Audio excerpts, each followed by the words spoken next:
தேவனுக்கே மகிமை உண்டாவதாக.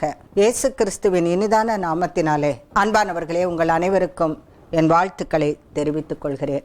குடும்பத்தின் வாழ்க்கைக்கு மிக மிக அத்தியாவசியமான இன்றியமையாத ஒரு செய்தியைத்தான் இன்றைக்கு ஆவியானவர் கொடுத்திருக்கிறார்.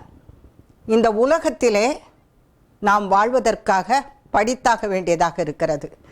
கல்லூரிகளிலும் பள்ளிகளிலும் பல்கலைக்கழகங்களிலும் எவ்வளவு வேணாலும் படித்து நல்ல உத்தியோகத்தில் அமர்ந்து ஞானத்தை அதிகரித்து கொண்டு நன்றாக சம்பளம் வாங்கி வாழலாம். மிக மிக தேவை. இந்த பூமியில் நாம் வாழும் வரைக்கும் அது தேவை.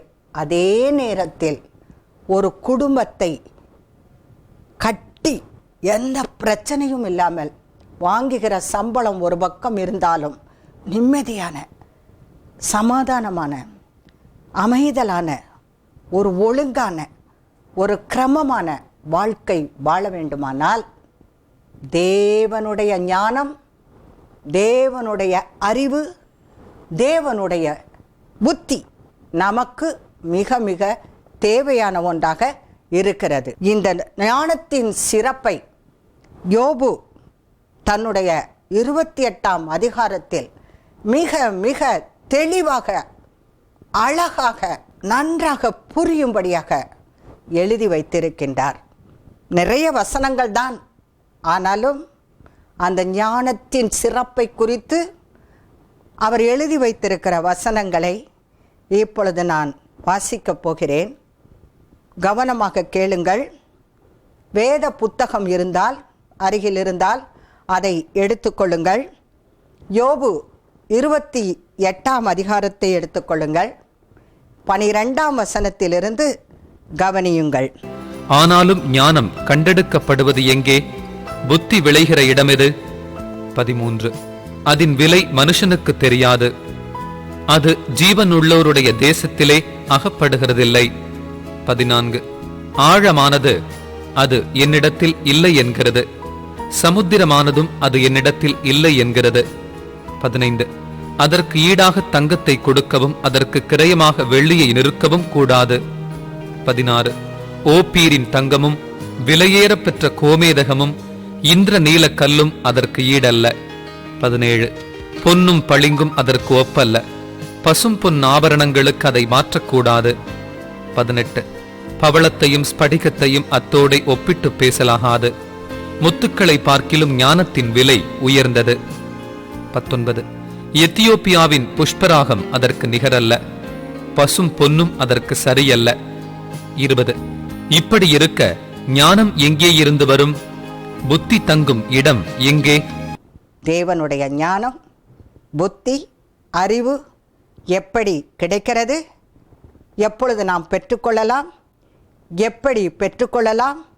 பெற்றுக்கொண்டால் அந்த குடும்பம் எப்படி இருக்கும் என்பதை ஒரு சில வசனங்கள் மூலமாக சிந்திப்போம். நீங்கள் சிறந்த புத்திசாலிகள் என்று அழைக்கப்பட ஆசையாக இருக்கிறதா? வேதத்தின் அடிப்படையில் சொல்லுகிறேன், உலக பிரகாரமான படிப்பில் அல்ல.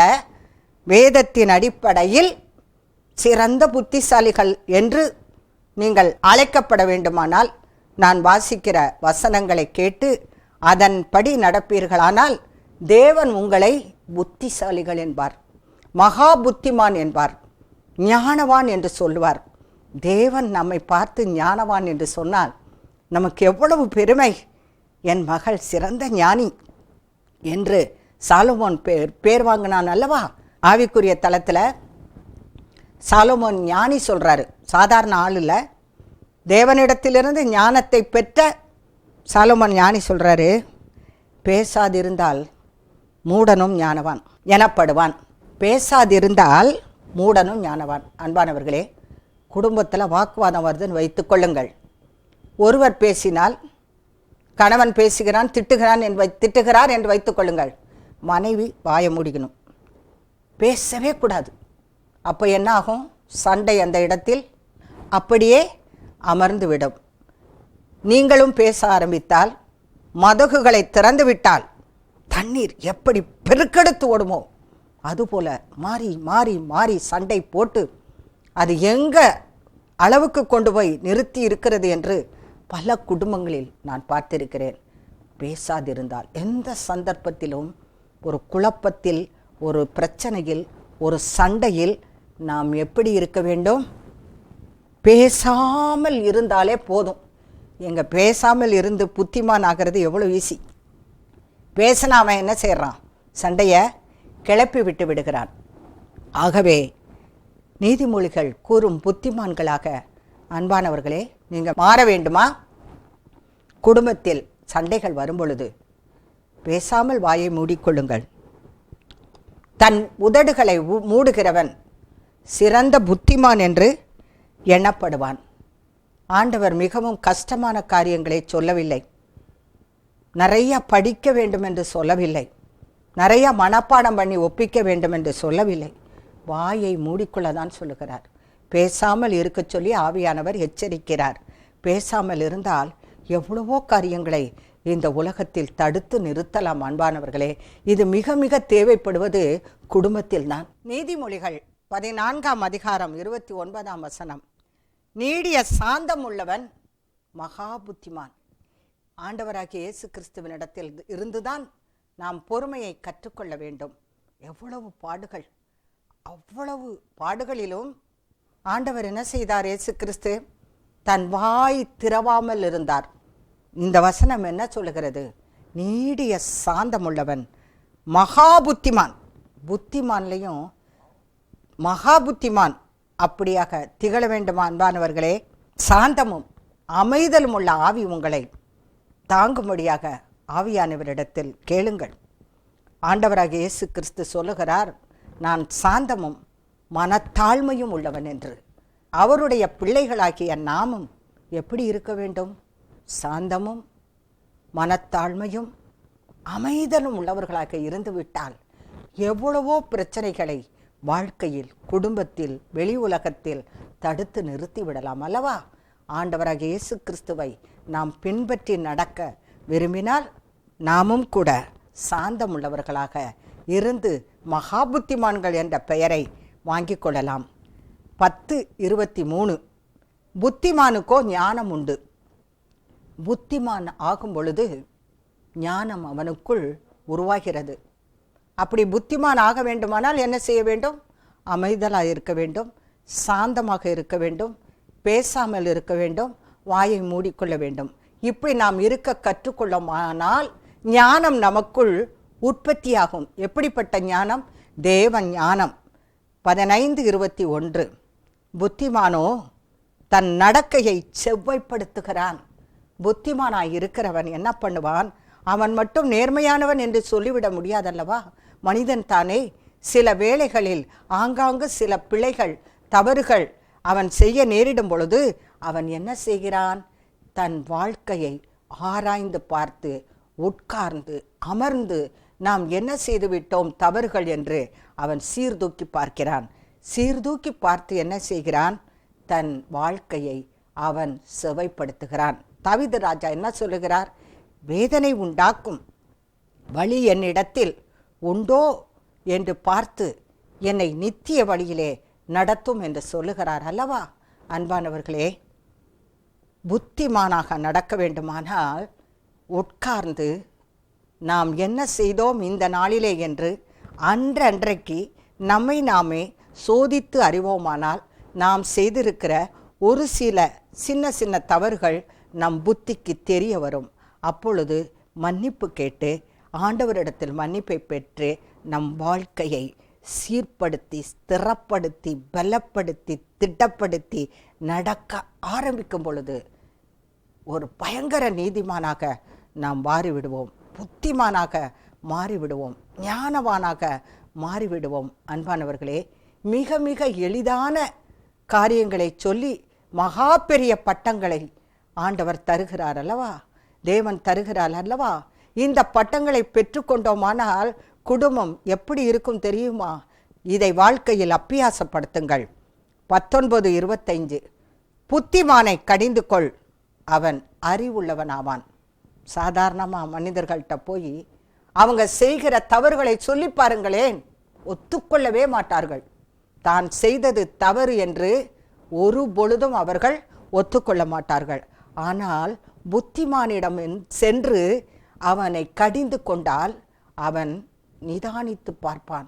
ஓ, இவர்கள் சொல்லுவது சரிதான், நாம் தான் தப்பு செய்து விட்டோம் என்று அவன் என்ன செய்கிறான்? தன்னை திருத்திக் கொள்ளுகிறான். புத்திமானை கடிந்து கொள், அவன் அறிவுள்ளவன் ஆவான். புத்திக்கு அடுத்த ஸ்டெப்பு அறிவு. ஞானவான், புத்திமான், அறிவாளி.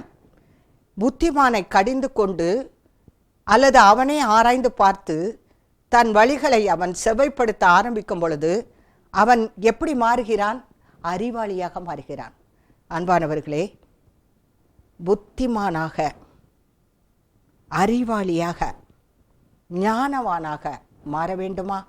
அன்பானவர்களே, இப்பொழுது கூறப்பட்ட காரியங்களை எல்லாம் நம்முடைய வாழ்க்கையில் நாம் கடைபிடிக்க ஆரம்பிக்கும் பொழுது நாம் அறிந்தோ அறியாமலோ செய்த தவறுகளை மற்றவர்கள் சுட்டிக்காட்டும் பொழுது அது உண்மைதான் என்பதை நாம் சிந்தித்து பார்ப்போமானால் நம்மை நாமே சரிப்படுத்தி கொள்ள ஒரு வாய்ப்பு கிடைக்கும், செவைப்படுத்தி கொள்ள வாய்ப்பு கிடைக்கும். அப்பொழுது நாம் அறிவாளியாக மாறுகிறோம். அன்பானவர்களே, மிகவும் எளிதாக கஷ்டப்பட்டு படித்து எவ்வளோ பட்டம் வாங்குறாங்க. ஆண்டவர் மிகவும் எளிதான வழிகள் மூலமாக நம்மை புத்திமான்களாக்குகிறார். ஆகவே நாம் புத்திமான்களாக, ஞானவான்களாக, அறிவாளிகளாக வாழ்ந்து நம் குடும்பத்தை முதலாவது கட்டுவோம், அப்புறம் எழுந்து கட்டுவோம் வாருங்கள் என்று உலகத்தை கட்டுவதற்கு முயற்சி செய்வோம். 1 கொரிந்தியர் 1:31 அவரே தேவனால் நமக்கு ஞானமும் நீதியும் பரிசுத்தமும் மீட்புமானார். ஞானம் எங்கே இருக்கிறது? இயேசு கிறிஸ்துவுக்குள் இருக்கிறது. அவரே யாருக்கு ஞானமாயிருக்கிறார்? நம் ஒவ்வொருவருக்கும் இயேசு கிறிஸ்துவே ஞானமாயிருக்கிறார். இயேசு கிறிஸ்து நமக்குள் இருக்கும் பொழுது நாம் யாராக மாறுகிறோம்? ஞானவானாக மாறுகிறோம். எப்பொழுது? இயேசு கிறிஸ்துவை நம் இருதயத்தில் வாழ வைக்கும் பொழுது, அவர் உலாவுவதற்கு இடம் கொடுக்கும் பொழுது, அவர் உலாவுகிற இன்பமான தோட்டமாக நம் இருதயத்தை அவருக்கு முற்றிலுமாக சொந்தமாக்கி கொடுக்கும் பொழுது அவர் அங்கே உலாவுகிறார். அப்பொழுது அவருக்குள் இருக்கிற ஞானம் நாம் அவருக்குள் இருப்பதால் அந்த ஞானம் நம் மூலமாக வெளிப்படுவதை காணலாம். பாருங்க, சில சமயத்தில் வாசிக்க தெரியாத மக்களை பாருங்கள், மிகவும் அருமையாக ஞானமாக பேசுவார்கள். எப்படி? கேள்வியினால் வருகின்ற ஞானம். அந்த ஞானத்தை நாம் பெற்றுக்கொள்ளலாம். வேத வசனங்களை கேட்கிறதுனால் வருகின்ற ஞானத்தை வைத்துக்கொண்டு எவ்வளவு அருமையாக பேசுவார்கள் தெரியுமா? அவரே நமக்கு ஞானமும் நீதியும் பரிசுத்தமும் மீட்புமாயிருக்கிறார். அந்த கிறிஸ்து நமக்குள் வாழும் பொழுது அவர் நம்முடைய எல்லா காரியங்களையும் மாற்றி நம்மை ஞானவானாக மாற்றுகிறார். கொலோசையர் 2:3 இயேசு கிறிஸ்துவுக்குள் ஞானம் அறிவாகிய பொக்கிஷங்கள் அடங்கி இருக்கிறது. பொக்கிஷம்னா தெரியுமா? ஞானமும் அறிவும் பொக்கிஷம் என்று அழைக்கப்படுகிறது. யாருக்குள் இருக்கிறது இந்த ஞானமும் அறிவும்? இயேசு கிறிஸ்துவுக்குள் இருக்கிறது. ஆகவே இயேசு கிறிஸ்துவின் மூலமாக கிடைக்கிற இந்த ஞானத்தையும் இந்த அறிவையும் நாம் பெற்றுக்கொள்ள வேண்டும். அவருக்குள் அடங்கி இருக்கிறது. ஞானம் அறிவு என்ற பொக்கிஷங்கள் இயேசு கிறிஸ்துவுக்குள் அடங்கி இருக்கிறது. அவர் நம் உள்ளத்தில் வாசம் பண்ணும் பொழுது நாம் ஞானவான்களாகவும் அறிவாளிகளாகவும் மாறுகிறோம். அதற்காகத்தான் பவுல் அப்போஸ்தலர் சொல்லுகிறார், அவரை அறிகின்ற அறிவின் மேன்மைக்காக எல்லாவற்றையும் நஷ்டம் என்று விட்டேன், குப்பையுமாக எண்ணிக்கொண்டிருக்கிறேன் என்று சொல்லப்பட்டிருக்கிறது வசனம். ஆகவே அறிவாளியாக மாற வேண்டுமானால், ஞானவான்களாக மாற வேண்டுமானால் அவைகளை உடையவராகிய பொக்கிஷமாகிய இயேசு கிறிஸ்துவை என் உள்ளத்தில் உங்கள் உள்ளத்தில் அன்பானவர்களே வாழ வைக்கும் பொழுது அந்த ஞானம் தானாகவே வெளிப்பட ஆரம்பிக்கும். புத்தியை விட அடுத்த ஸ்தானம்தான் அறிவு, உயர்ந்தது. புத்தியை விட உயர்ந்தது அறிவு. இந்த புத்தியை உள்ளவன் அறிவை லேசாய் பெற்றுக்கொள்ளுகிறான். எப்படி லேசாய் பெற்றுக்கொள்ளுகிறான்? வசனம் சொல்லுகிறது, பரியாசம் பண்ணுகிறவன் ஞானத்தை தேடி அலைஞ்சாலும் அவனால் அந்த ஞானத்தை கண்டு கொள்ள முடியாது. அதே நேரத்தில் புத்தி உள்ளவனுக்கு அறிவு லேசாய் வந்துவிடும், எளிதாய் வந்துவிடும், சுலபமாக வந்துவிடும். தானாகவே அந்த அறிவு அவனிடத்திலிருந்து, தேவ அறிவு அவனிடத்திலிருந்து வெளிப்பட ஆரம்பிக்கும். இந்த ஞானம் எனக்கு வேண்டுமே, இந்த அறிவு எனக்கு வேண்டுமே, இந்த புத்தி எனக்கு வேண்டுமே என்று நினைக்கிறீர்களா? நீதிமொழிகள் 2:6. கர்த்தர் ஞானத்தை தருகிறார், அவர் வாயினின்று அறிவும் புத்தியும் வரும். யார் ஞானத்தை தருகிறது? கர்த்தர் ஞானத்தை தருகிறார். அவர் வாயினின்று என்ன வரும்? அறிவும் புத்தியும் வரும்.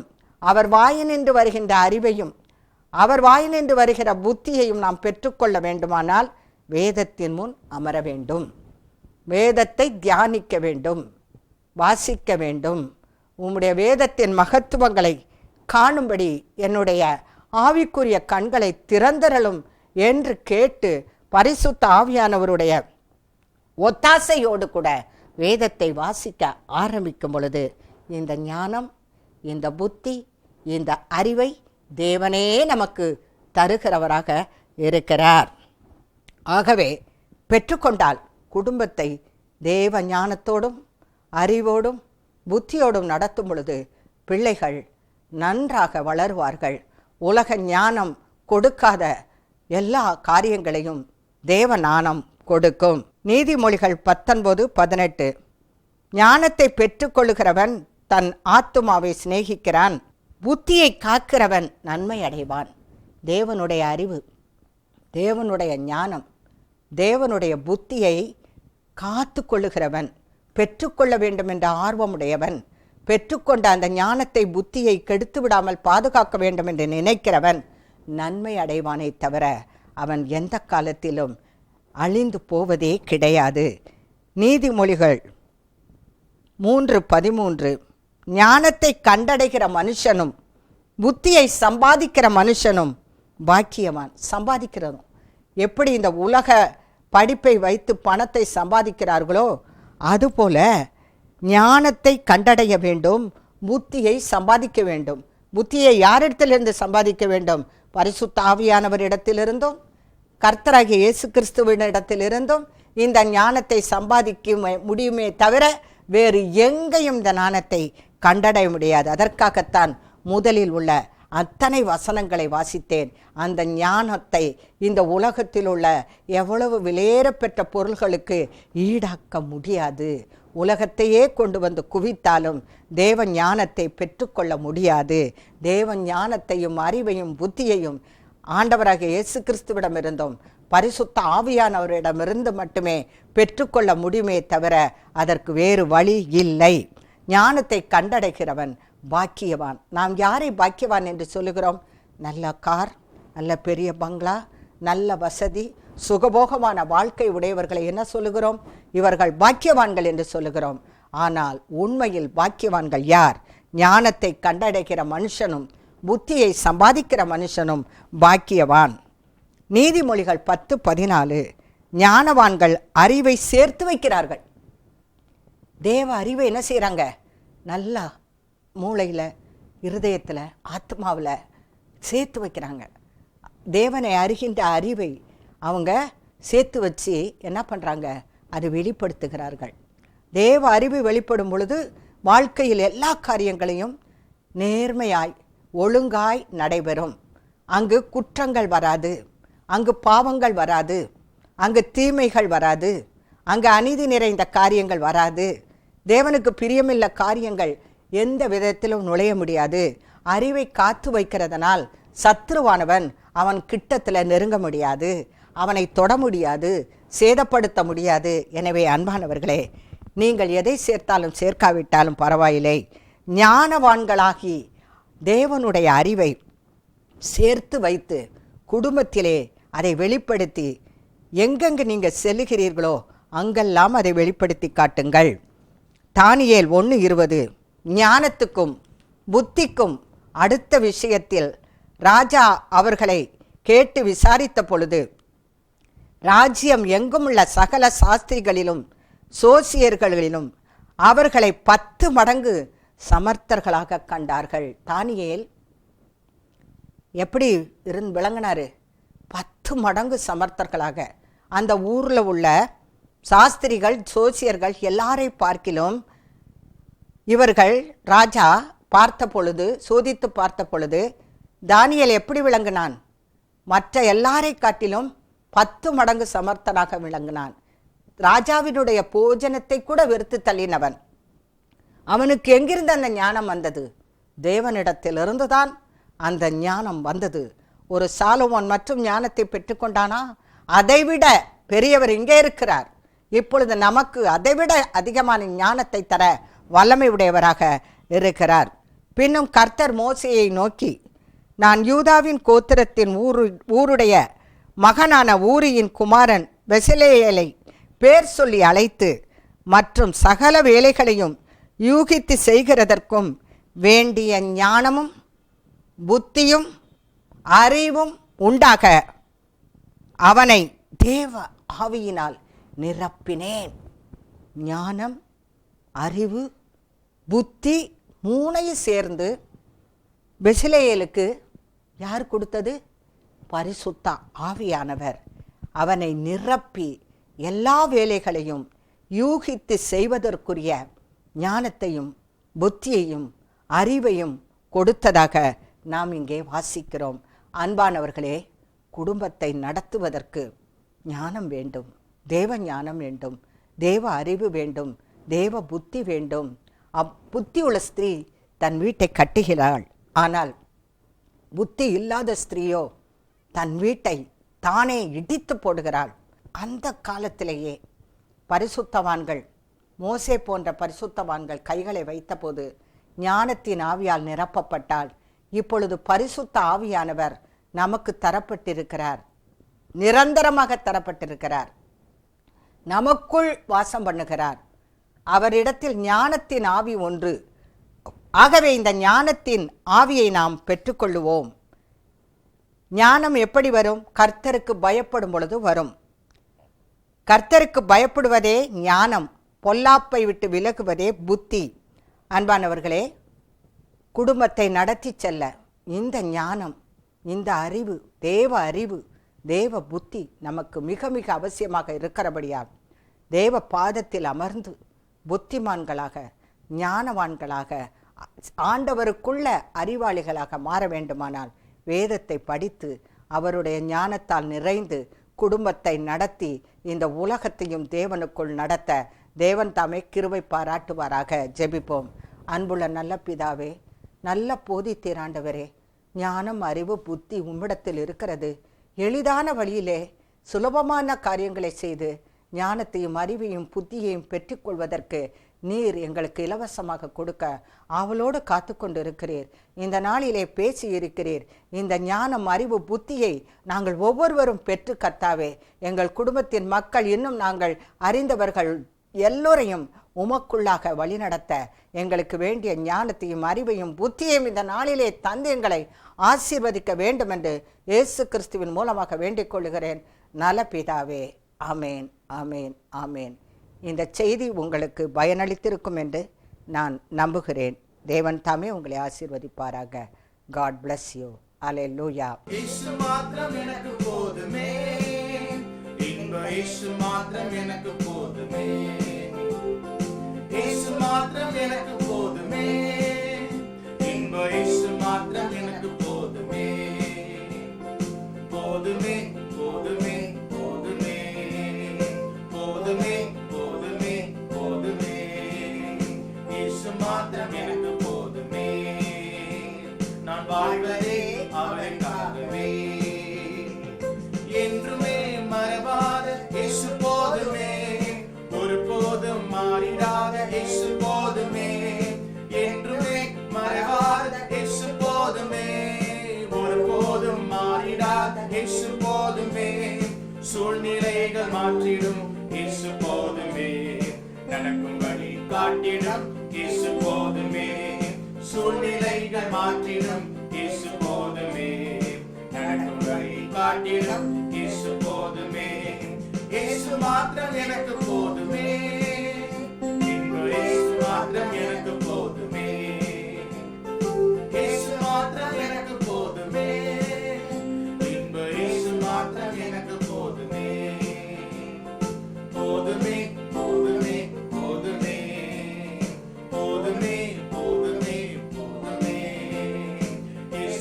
மாத்திரம் எனக்கு போதுமே. நான் வாழ்வதே அவருக்காகவே. இயேசு மாத்திரம் எனக்கு போதுமே. நான் வாழ்வதே அவருக்காகவே.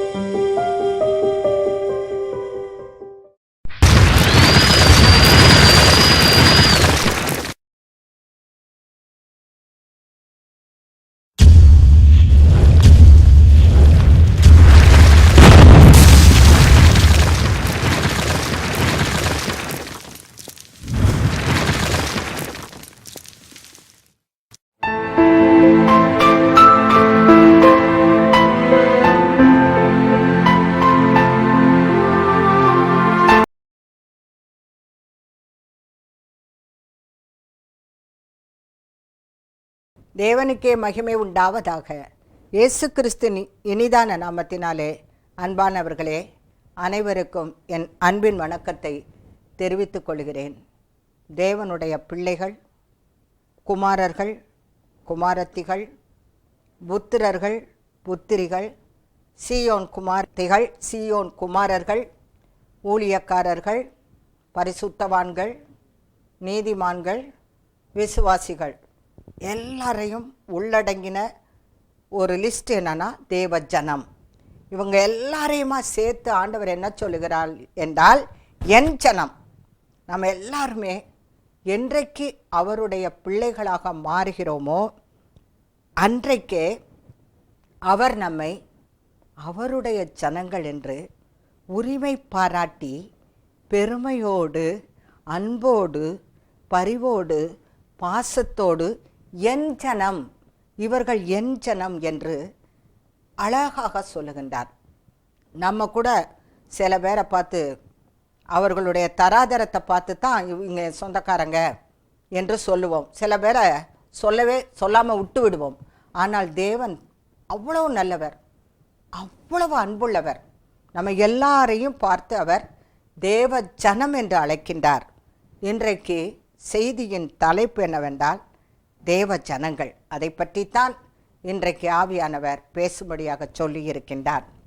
கர்த்தர் தமது ஜனத்திற்கு பலன் கொடுப்பார். கர்த்தர் தமது ஜனத்திற்கு சமாதானம் அருளி அவர்களை ஆசீர்வதிப்பார். கர்த்தருடைய ஜனமாக நாம் இருப்பதினால் நமக்கு எத்தனையோ ஆசீர்வாதங்கள், நன்மைகள், பலன்கள் எல்லாம் இருக்கிறது. அதில் ஒன்றுதான் கர்த்தர் தமது ஜனத்திற்கு என்ன கொடுப்பார்? பலன் கொடுப்பார். அன்பானவர்களே, தேவ ஜனமாக நாம் இருப்போமானால் அவர் தமது பலத்தால் நம்மை இடை கட்டுவார். பலவீனத்திலே என் பலன் உனக்கு பூரணமாய் விளங்கும், என் கிருபை உனக்கு போதும் என்று சொல்லுகிறார். என்னை பலப்படுத்துகிற கிறிஸ்துவினாலே எல்லாவற்றையும் செய்ய எனக்கு பலன் உண்டு என்று பவுல் அப்போஸ்தலர் சொல்லுகிறார். தேவன் பலன் கொடுக்கும் பொழுது மாத்திரமே நம்மால் எல்லா காரியத்தையும் செய்து முடிக்க முடியும். அவர் தருகின்ற பலன் இருக்கிறது அல்லவா, அது காண்டாமிருகத்திற்கு ஒத்த பலன். பலவீனமாக இருக்கிறவனை கூட அவர் பலவானாக மாற்றுகிறார். பலவீனன் கூட தன்னை பலவான் என்று சொல்லிக்கொள்ள வேண்டும் என்று வசனம் சொல்லுகிறது. கர்த்தர் தமது ஜனத்திற்கு பலன் கொடுப்பார். மட்டுமல்ல, கர்த்தர் தமது ஜனத்திற்கு சமாதானம் அருளுகின்றார். சமாதானம் என்பது எவ்வளவு தேவையான ஒன்றாக இருக்கிறது. சமாதானம் மற்றவர்களாக உலகில் எத்தனை மக்கள் தவித்து கொண்டிருக்கிறார்கள். உலகமே சமாதானம் இழந்து கிடக்கிறது. அந்த உலக சமாதானத்திற்காக ஒரு ஸ்தாபனம், பல ஸ்தாபனங்கள் இயங்கிக் கொண்டிருக்கின்றன. ஆனால் நமக்கு தேவனே சமாதானத்தை அருளி செய்கிறார், பலனை கொடுக்கிறார். அதோடு மட்டுமல்ல, அவர்களை ஆசீர்வதிக்கிறார், நம்மை ஆசீர்வதிக்கிறார். அன்பானவர்களே, தேவ பலன் வேண்டுமா? தேவன் அருளும் சமாதானம் வேண்டுமா? தேவன் நம்மை தம்முடைய பரிசுத்த கரத்தை நீட்டி, வல்லமை உள்ள கரத்தை நீட்டி ஆசீர்வதிக்க வேண்டுமா? ஒரே ஒரு கண்டிஷன் தான், அவருடைய பிள்ளைகளாக, தேவ ஜனமாக அவர் பார்வைக்கு நாம் விளங்குவோமானால், நாம் கேட்காமலேயே அவர் தன் பலனை நமக்கு கொடுக்கின்றார், சமாதானத்தை கொடுக்கின்றார். மட்டுமல்ல, இவ்வளவும் தருவதை விட ஆசீர்வாதத்தால் நம்மை நிறைக்கின்றார். தேவன் ஆசீர்வதித்தால் அது எப்படி இருக்கும் என்று சற்று நினைத்து பாருங்களேன். அதில் ஏதாகிலும் குறை இருக்குமா? இருக்காது. நிறைவானவர், அவர் குறைவுகளை நீக்குகிறவர். அவர் தமது ஜனத்திற்கு பலன் கொடுத்து சமாதானம் அருளி ஆசீர்வதிக்கிறார். உபாகமம் 7:6. நீ உன் தேவனாகிய கர்த்தருக்கு பரிசுத்த ஜனம், பூச்சக்கரத்தில் உள்ள எல்லா ஜனங்களிலும் உன் தேவனாகிய கர்த்தர் உன்னை தனக்கு சொந்தமாயிருக்கும்படி தெரிந்து கொண்டார். ஓ ஹல்லேலூயா! தமக்கு சொந்தமாயிருக்கும்படி தெரிந்து கொண்டார். யாருங்க? சாதாரண மனுஷனா? ஒரு பிரைம் மினிஸ்டர் தான் வராரு, ஒரு சீஃப் மினிஸ்டர் வராங்க, ஒரு மினிஸ்டர் வராங்க. இவன் எனக்கு தெரிஞ்சவன், இவன் என் சொந்தக்காரின்னு சொல்லிட்டா நம்ம தலை நிமிர்ந்து எப்படி நடப்போம்? நம்முடைய பார்வையே ஒரு தனியாக இருக்கும். இந்த உலக பிரகாரமான ஒரு அதிகாரி நம்மை சொந்தம் என்று சொல்லிவிட்டால் இவ்வளோ பெருமை கொள்ளுகிறோமே. தேவன் சொல்லுகிறார், உன்னை எனக்கு சொந்தமாக இருக்கும்படி நான் தெரிந்து கொண்டேன், நீ பரிசுத்த ஜனம் என்று சொல்லுகிறார்.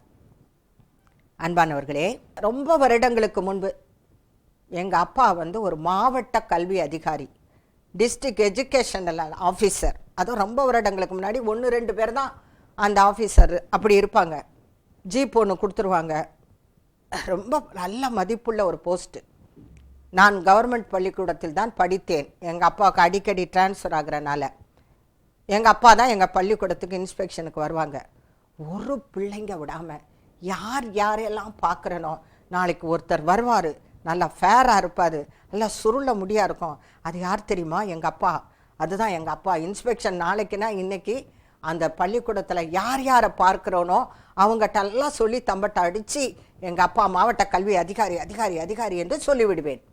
இந்த உலக பிரகாரமான அழிந்து போகக்கூடிய உத்தியோகத்தை எங்கள் அப்பா பெற்றிருந்த பொழுது எனக்கு எவ்வளவு பெருமையாக இருந்தது என்று யோசித்து பாருங்கள். எல்லோரிடமும் சொல்லி பெருமைப்பட்டேன். இன்றைக்கு எங்கள் அப்பா இல்லை. இப்பொழுதும் நான் விட்டப்பாடில்லை. எனக்கு தெரிந்தவர்களிடமெல்லாம் எங்கள் அப்பா மாவட்ட கல்வி அதிகாரியாக இருந்தார்கள் என்று சொல்லிக்கொண்டு தான் இருக்கிறேன். அன்பானவர்களே, இந்த உலகத்தை படைத்த, அண்ட சராசரங்களையும் படைத்த, வானத்துக்கும் பூமிக்கும் சொந்தக்காரராகிய தேவாதி தேவன், ராஜாதி ராஜன், கர்த்தாதி கர்த்தன் நம்மை பார்த்து சொல்லுகிறார், நீ எனக்கு சொந்தமாக இருக்கும்படி நான் உன்னை தெரிந்து கொண்டேன், நீ எனக்கு பரிசுத்த ஜனம் என்று எவ்வளவு பாசத்தோடு நேசத்தோடு அன்போடு அழைக்கின்றார்.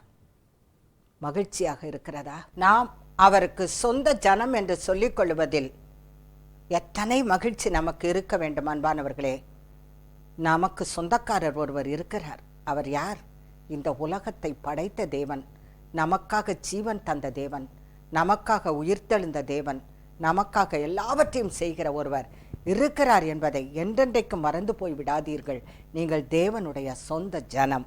உபாகமம் 26:18-19.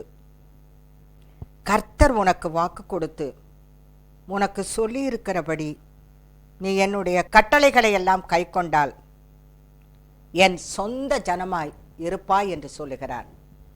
அன்பானவர்களே, சொந்த ஜனமாய் இருக்க வேண்டும் என்று நமக்கு ரொம்ப ஆசையாக இருக்கிறது. தேவனும் சொல்லுகிறார், உன்னை எனக்கு சொந்த ஜனமாக இருக்கும்படி நான் தெரிந்து கொண்டேன் என்று சொல்லுகிறார். அதே சமயத்தில் ஒரு வாக்குத்தத்தம் கொடுக்கிறார், ஒரு உடன்படிக்கை பண்ணுகிறார். என்ன? அவர் என்ன சொல்லுகிறாரோ, எப்படி நடக்க வேண்டும் என்று சொல்லுகிறாரோ, எதை செய்ய வேண்டும் என்று வாக்களித்திருக்கிறாரோ அதையெல்லாம் அவருடைய பிள்ளைகளாகிய நாம், அவருடைய சொந்த ஜனங்களாகிய நாம் செய்ய வேண்டும் என்று அவர் விரும்புவது நியாயம்தானே? செய்கிறோமா?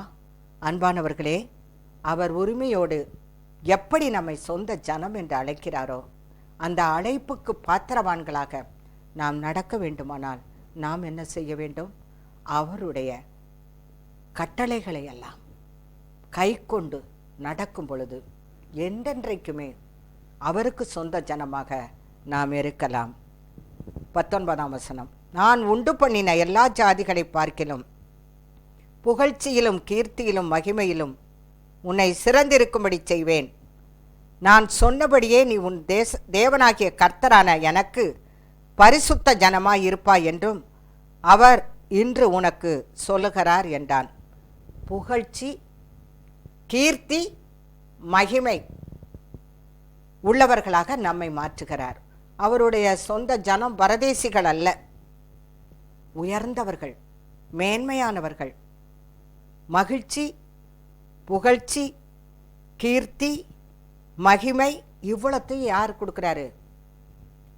தேவனே நமக்கு தராரு. இந்த உலகத்தில் உள்ள மக்கள் புகழ்ச்சிக்காக, புகழுக்காகவும் கீர்த்திக்காகவும் பல காரியங்களை தங்கள் பணத்தை செலவு பண்ணி செய்கிறார்கள். எப்படியாகிலும் இந்த புகழ்ச்சியை பெற்றுக்கொள்ள வேண்டும் என்பதற்காக காரியங்களை சாதித்து பார்க்கிறார்கள்.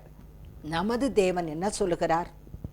உன்னை புகழ்ச்சியிலும் கீர்த்தியிலும் மகிமையிலும் சிறந்திருக்க பண்ணுவேன், என்றென்றைக்கும் நீ எனக்கு பரிசுத்த ஜனமாய் இருப்பாய் என்றும் அவர் சொல்லுகிறார். புகழ்ச்சி, கீர்த்தி, மகிமை, கனம், உயர்வு தேவனால் வரும். அன்பானவர்களே, தேவனால் தான் வர வேண்டும். நாம் புகழை தேடி ஓடக்கூடாது, கனத்தை தேடி ஓடக்கூடாது. அவரை கனப்படுத்துகிறவரை அவர் கனப்படுத்த தவறியதே இல்லை. ஒரு அனுபவத்தை சொல்லுகிறேன்.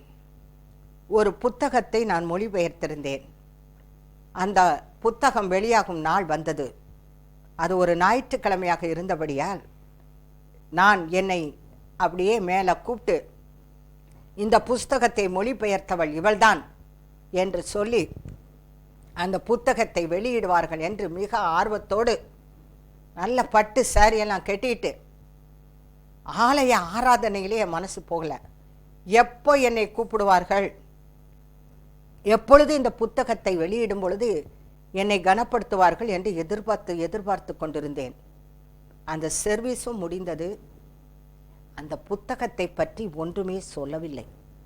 வீட்டிற்கு வந்தேன், தேவன் பாதத்தில் அமர்ந்தேன். தேவனே, என்னை மன்னித்து விடுங்கள். ஆவியானவரே, உம்மால் தான் புகழ்ச்சியும் கனமும் மகிமையும் மேன்மையும் உயர்வும் வர வேண்டுமே தவிர யாராயிருந்தாலும் இந்த உலகத்து மனிதர்கள் நம்மை கனப்படுத்த வேண்டும் என்று எதிர்பார்க்கவே மாட்டேன் இனிமேல் என்று என் தலையில் நான் நன்றாக குட்டிக்கொண்டு, தயவு செய்து மன்னித்து விடுங்கள் ஆண்டவரே, என் புகழ்ச்சியை நானே தேடிக்கொண்டதினால் இப்பொழுது எனக்கு சோர்வு வந்தது என்று நான் மன்னிப்பு கேட்டு என்னுடைய சாதாரண நிலைமைக்கு வந்தேன். ஆண்டவர் கனப்படுத்துகிற விதம் வேறு. ஒரு நாள் எதேச்சையாக சில காரியங்களுக்காக சில இடத்திற்கு சென்றிருந்த பொழுது அந்த மொழிபெயர்த்த புத்தகத்துக்குரியதான சாட்சியை ஒரு சிஸ்டர் இன்னொரு சிஸ்டர்கிட்ட வாசித்து காமிச்சிட்டு இருக்காங்க. நான் இருக்கிறதே அவங்களுக்கு மறந்து போயிட்டாங்க. அதில் சாட்சிகள் வந்திருக்குது. அந்த புஸ்தகம் எங்களுக்கு அவ்வளோ பிரயோஜனமாக இருந்தது. என் கணவன் ரட்சிக்கப்படாதவர், என்னை ஆலயத்துக்கு அனுப்புவதில்லை, இருந்த இடத்திலிருந்து இயேசுவை பற்றிய எல்லா செய்திகளையும் நான் அறிந்து கொண்டேன் என்று சொன்னார்கள். அதுதான் கனம். அந்த புத்தகத்தினால் என்ன விளைவுகள் நடக்கிறது என்பதை தேவன் எனக்கு காட்டுவதற்காக அன்று அந்த சிஸ்டர் இன்னொரு சிஸ்டரிடம் 3 கடிதங்களை வாசித்தார்கள், வித்தியாசமாக. இப்படித்தான் அன்பானவர்களே, கனத்தையும் புகழ்ச்சியையும் கீர்த்தியையும் நோக்கி நீங்கள் ஓடாதீர்கள். தேவனுக்காக காரியங்களை செய்யுங்கள். அதன் நிமித்தம் வரும் புகழ்ச்சிக்காக ஏங்கி தவிக்காதீர்கள். எப்பொழுது உங்களை உயர்த்த வேண்டுமோ, மேன்மைப்படுத்த வேண்டுமோ, கனப்படுத்த வேண்டுமோ, தேவன் கனப்படுத்துவார். அந்த கனம்தான் நிரந்தரமானது, அந்த கனம்தான் உன்னதமானது, அதுதான் மேன்மையானது. ஆகவே அன்பானவர்களே, ஆண்டவருக்காக என்ன செய்யலாம் என்று யோசித்து ஆண்டவருக்காக காரியங்களை செய்யுங்கள். அதனால் வருகின்ற புகழ்ச்சியை அவரே உங்களுக்கு தர வேண்டும், அவரே நமக்கு தர வேண்டும். நாம் புகழ் பின்னாடி நாடி ஓடி தேடி அலையக்கூடாது. எவனை எப்பொழுது உயர்த்த வேண்டுமோ அப்படி அந்த நேரத்தில் தேவன் அவர்களை உயர்த்துவார். உபாகமம் 28:9 நீ உன் தேவனாகிய கர்த்தரின் கட்டளைகளை கைக்கொண்டு அவர் வழியில் நடக்கும்போது கர்த்தர் உனக்கு ஆணையிட்டபடியே உன்னை தனது பரிசுத்த ஜனமாக நிலைப்படுத்துவார். நிலைப்படுத்துவார் அதாவது என்னன்னா ஸ்திரப்படுத்துவார். மாறி போக மாட்டோம். தேவ ஜனம்னா தேவ ஜனம்தான், மாறி போக மாட்டோம். இதுக்கு ஒரு சின்ன கிளி கதை ஒன்று இருக்கு. ஒரு விசுவாசி ஒரு கிளி வளர்த்தார். பக்கத்து வீட்டுக்காரனும் ஒரு கிளி வளர்த்தான். இவர் வீட்டிற்கு வருகிறவர்களை பிரைஸ் தி லார்ட், வாருங்கள் உட்காருங்கள் என்று அந்த கிளி சொல்லும். சாப்பிடும்போது ஸ்தோத்திரம் சொல்லிவிட்டு சாப்பிடும். இரவிலே தூங்கும் பொழுது ஸ்தோத்திரம் சொல்லிவிட்டு தூங்கும். பக்கத்து வீட்டுக்காரர் கிளி என்ன செய்யும்னா, வாசல்ல ஒரு ஆள் வந்துட்டார்னா அப்படி திட்டும். அப்போ இவங்க காலிங் பெல், அவங்களுக்கு கிளி தான் காலிங் பெல். உடனே வெளியில் வந்து யார் வந்திருக்கிறது என்று பார்ப்பார்கள். ஒரு நாள் இந்த விசுவாசி எங்கேயோ வெளியே செல்ல வேண்டிய, குடும்பமாக வெளியே செல்ல வேண்டிய சூழ்நிலை வந்தது. இந்த கிளியை கொண்டு போய் கூண்டோடு அவரிடம் ரெக்வஸ்ட் பண்ணி, இந்த கிளியை இங்கே தொங்க விட்டுறேன், நீங்கள் பார்த்துக்கோங்க, நான் வந்து எடுத்துக்கிறேன்னு சொன்னேன். ஓகேன்னு சொல்லி அவர் ஒப்புக்கொண்டார். இந்த கிளி வர்றவங்களை பிரைஸ் தி லார்ட் வாங்கணும். இந்த கிளி திட்டம். இது ஸ்தோத்திரம் சொல்லி சாப்பிடும், அது திட்டிட்டு சாப்பிடும். இது ஸ்தோத்திரம் சொல்லி தூங்கும், அது பேசாமல் தூங்கும். 3 நாள் இது ஃபாலோ பண்ணிக்கிட்டே இருந்துச்சு. இந்த கிளி என்ன பண்ணிச்சு, இந்த விசுவாசி வீட்டில் இருந்த கிளி சொல்லிக்கிட்டே இருந்துச்சு, பிரைஸ் தி லார்ட் சோத்திரம், பிரைஸ் தி லார்ட் சோத்திரம்னு. இது திட்டிக்கிட்டே இருந்துச்சு. 4வது நாள் இந்த கிளியும் சேர்ந்து என்ன பண்ணிடுச்சு, வர்றவங்களை கால் பொண்ணு திட்ட ஆரம்பிச்சிருச்சு. இந்த வீட்டுக்காரங்களுக்கு ஒரே சந்தோஷம். ஸ்தோத்திரம் சொல்லாமல் எல்லாம் சாப்பிட ஆரம்பிச்சிச்சு, ஸ்தோத்திரம் சொல்லாமல் தூங்க ஆரம்பிச்சிருச்சு. அது மாறி போச்சு. அந்த விசுவாசி வந்தார். அந்த கிளி குண்டை வாங்கி கொண்டு போய் வீட்டில் தொங்க விட்டார். அந்த நேரம் பார்த்து பாஸ்டர் வந்தார். பாஸ்டரை கண்ணா பின்னா என்று இந்த கிளி என்ன செய்து விட்டது, திட்டுகிறது. பாஸ்டருக்கே ஒரே ஆச்சரியம். இது என்ன, இவர் கிளி இப்படி வளர்த்து வைத்திருக்கிறார், நம்மளை திட்டுகிறதே என்று அப்படியே மிரண்டு போய் நிற்கிறாரு. இது அவர் மட்டுமல்ல, இந்த விசுவாசியும் கூட மிரண்டு போய் நிற்கிறார். என்னவாயிற்று இந்த கிளிக்கென்று. அதை திரும்ப சரிப்படுத்துவதற்கு அவருக்கு பல காலம் ஆயிற்று, கொஞ்சம் நாட்கள் பிடித்தது. திரும்ப அது பிரைஸ் தி லார்ட் சொல்லவும், ஸ்தோத்திரம் சொல்லவும், அது ஒழுங்காக மாறவும் அவர் கஷ்டப்பட்டார். ஆகவே தான் நிலைப்படுத்தினா தான், ஸ்திரமானதான், உறுதியானதான் தேவனுடைய பாதையில் நம்ம நடந்துகிட்டே இருக்க முடியும். இந்த மாதிரி ஐக்கியம் வைத்தால் நாம் தான் அங்கே அவர்களோட குணத்தோட ஒட்டி போவோமே தவிர, நாம் அவர்களை சீர்திருத்துவது கொஞ்சம்தான் முடியும்.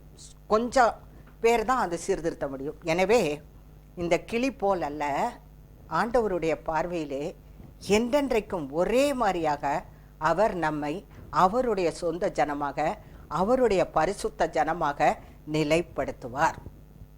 அவர் நிலைப்படுத்த வேண்டுமானால் நாம் என்ன செய்ய வேண்டும், அவருடைய சொந்த ஜனமாகவே இருக்க வேண்டும்.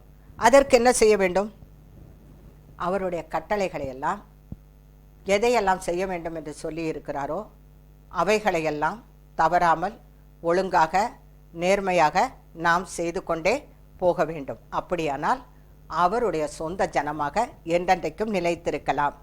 சங்கீதம் 94:14 கர்த்தர் தம்முடைய ஜனத்தை நெகிழவிடாமலும் தம்முடைய சுதந்திரத்தை கைவிடாமலும் இருப்பார்.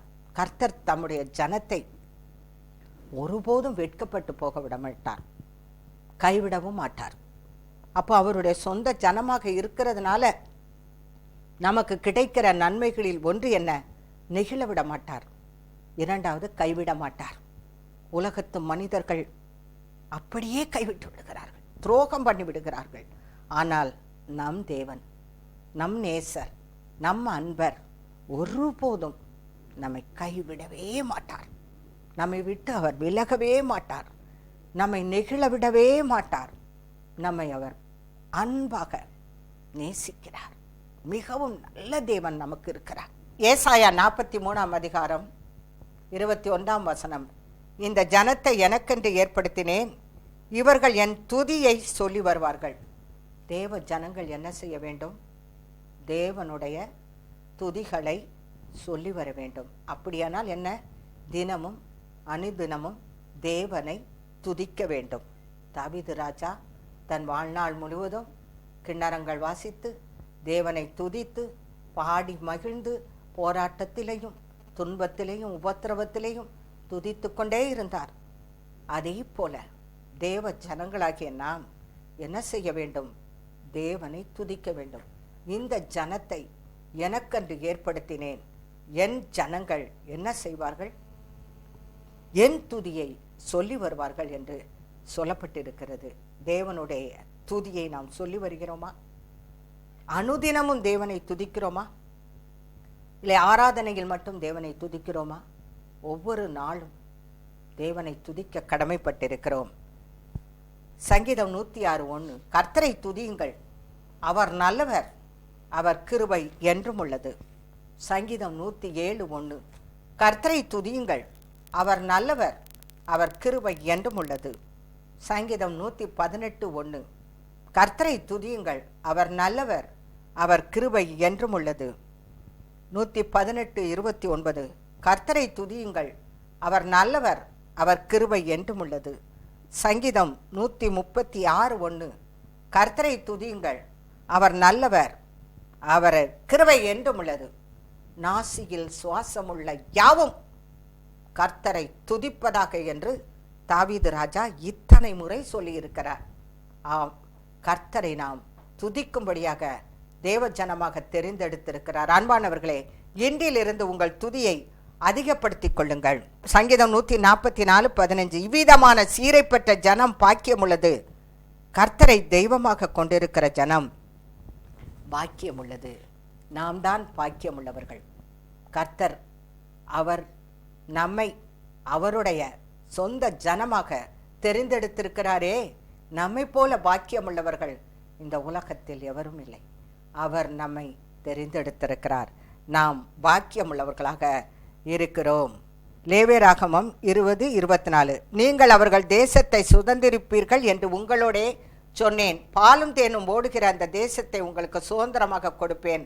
உங்களை மற்ற ஜனங்களை விட்டு பிரித்தெடுத்த உங்கள் தேவனாகிய கர்த்தர் நானே. மற்ற ஜனங்களை விட பிரித்தெடுக்கப்பட்ட வாழ்க்கை வாழ வேண்டும். மற்ற ஜனங்கள் உலகத்தார் செய்வது போல நாம் செய்யாமல் பிரித்தெடுக்கப்பட்ட ஜனங்களா, தேவனுக்கு பிரியமானதை செய்கிற அவருடைய சொந்த ஜனமாக இன்றிலிருந்து வாழ முற்படுவோம். அன்பானவர்களே, ஜெபிப்போமா? அன்பிறக்கமுள்ள நல்ல பிதாவே, உம்முடைய ஜனங்களாக எங்களை நீர் தெரிந்தெடுத்திருப்பதற்காக மிகவும் நன்றி செலுத்த கடமைப்பட்டிருக்கிறோம். நாங்கள் பாக்கியவான்கள் ஆண்டவரே. எங்களை நெகிழ விடாமலும் கைவிடாமலும் பாதுகாக்கிறீர், பலன் கொடுக்கிறீர், சமாதானம் தருகிறீர், ஆசீர்வதிக்கிறீர், பலவிதமான ஆசீர்வாதங்களை தருகிறீர். உமக்கு சொந்த ஜனமாக தெரிந்தெடுத்தீர், பரிசுத்த ஜனமாக மாற்றி இருக்கிறீர், எங்களை நிலப்படுத்தியிருக்கிறீர். எப்படிப்பட்ட பெரிய ஸ்லாக்கியத்தை பெற்ற ஜனங்கள் நாங்கள் என்பதை இந்த நாளிலே எங்களோடு கூட ஆவியானவரை பேசியிருக்கிறீர். தொடர்ந்து இந்த உலகத்திலே நாங்கள் வாழும் காலம் வரையிலும் உமக்கே சொந்த ஜனமாக வாழ்ந்து ஒரு பிரித்தெடுக்கப்பட்ட வாழ்க்கை, இந்த உலகத்தின் மக்களோடு மக்களாக அல்லாமல் என் தேவனுக்காக நான் எழுப்பி பிரகாசிப்பேன், எப்பொழுதும் என் தேவனை துதித்து கொண்டிருப்பேன் என்று முடிவெடுத்து நாங்கள் உமக்கு தொண்டு செய்து எங்கள் வாழ்நாளை கழித்து உம்முடைய சமூகத்தில் வந்து சேரும் வரையிலும் எங்களை ஆசீர்வதித்து பாதுகாத்து வழிநடத்த வேண்டும் என்று இயேசு கிறிஸ்துவின் மூலம் ஜெபிக்கிறேன் நல்ல பிதாவே, ஆமேன். இந்த செய்தி உங்களுக்கு பலனளித்திருக்கும் என்று நம்புகிறேன். தேவனுக்கே மகிமை உண்டாவதாக. God bless you. பாடலை கேட்டு மகிழுங்கள்.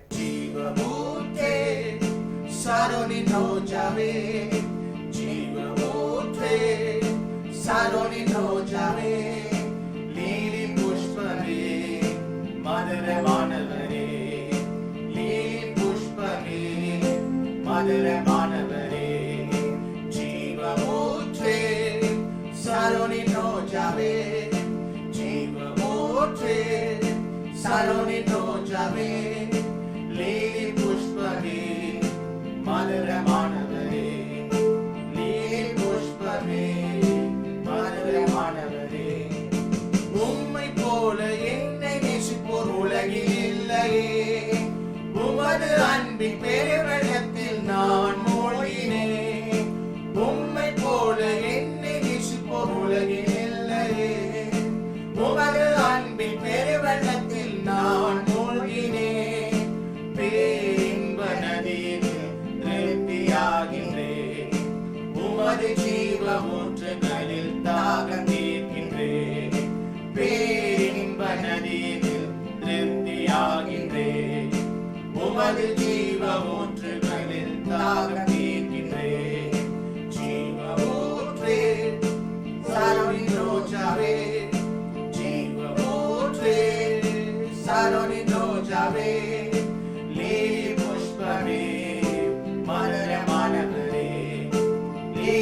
நேசக்கொடி என்மேல் பறக்குதே. உமது அன்பின் நேசத்தால் நான் என்னை மறக்கின்றேன். பழுது ஒன்றும் உன்னில் இல்லை என்று சொல்கிறேன். பிரியமே ரூபவதி என்றழைக்கின்றேன். பழுது ஒன்றும் உன்னில் இல்லை என்று சொல்கிறேன். பிரியமே ரூபவதி என்றழைக்கின்றேன். ஜீவமூற்றே சாரோனின் ரோஜாவே, ஜீவமூற்றே சாரோனின் ரோஜாவே, லீலி புஷ்பமே மதுரமானவரே, லீலி புஷ்பமே மதுரமானவரே.